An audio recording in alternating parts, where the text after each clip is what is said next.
Hi everyone, welcome to Deepa's cuisine.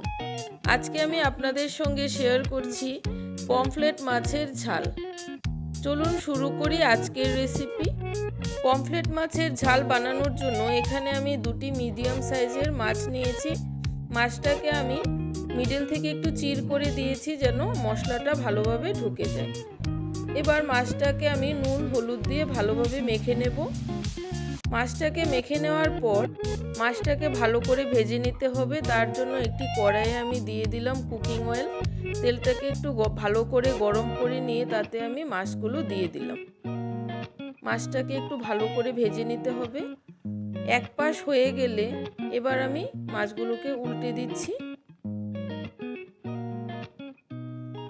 দেখুন আমার মাছ ভাজা হয়ে গেছে।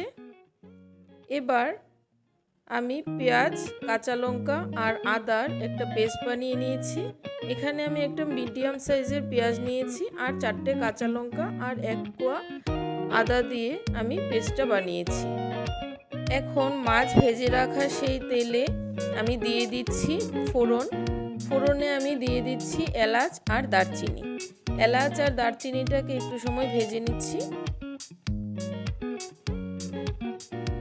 ফোড়নটা ভাজা হয়ে গেলে এখন আমি তাতে অ্যাড করে দিচ্ছি পেঁয়াজের পেস্ট। পেঁয়াজটাকে 5 মিনিট লো টু মিডিয়াম ফ্লেমে ভালো করে ভেজে নিতে হবে।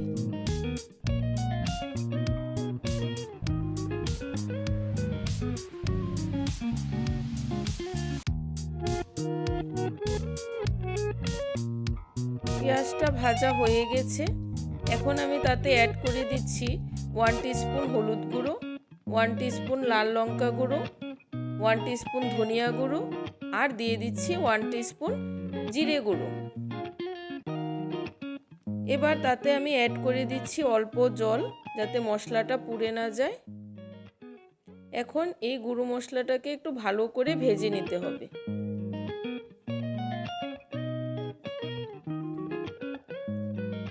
দু 3 মিনিট একটু সময় নেড়ে চেড়ে মশলাটাকে আমি ভেজে নিচ্ছি আর তাতে অ্যাড করে দিচ্ছি পরিমাণ মতো নুন। মশলাটা ভাজা হয়ে গেছে। দেখুন মশলার পরিমাণ অনেকটা কমে গেছে। এখন আমি অ্যাড করে দিচ্ছি গ্রেভির জন্য জল। আপনারা জলটা পরিমাণ বুঝে ব্যবহার করবেন যতটুকু গ্রেভি প্রয়োজন। এখানে আমি 2 কাপ জল ব্যবহার করেছি। জলের সঙ্গে মশলাটাকে ভালো করে মিশিয়ে নেওয়ার পর যখন গ্রেভি থেকে বলক উঠে যাবে ওই পর্যায়ে আমি অ্যাড করে দিচ্ছি ভেজে রাখা মাছ। মাছটাকে নেড়ে চেড়ে আমি ঢেকে দেব 10 মিনিটের জন্য। 10 মিনিট পর ফিরে এসেছি। মিডলে আমি ধনিয়া পাতা অ্যাড করে দিয়েছিলাম। তৈরি হয়ে গেল পমফ্রেট মাছের ঝাল। রেসিপিটা কেমন লাগলো অবশ্যই কমেন্ট করে জানাবেন আর ভালো লাগলে বাড়িতে অবশ্যই ট্রাই করবেন। আমার চ্যানেলে যারা নতুন আছেন চ্যানেলটাকে সাবস্ক্রাইব করার অনুরোধ রইল আর পাশে থাকা বেল আইকনটা অবশ্যই প্রেস করবেন।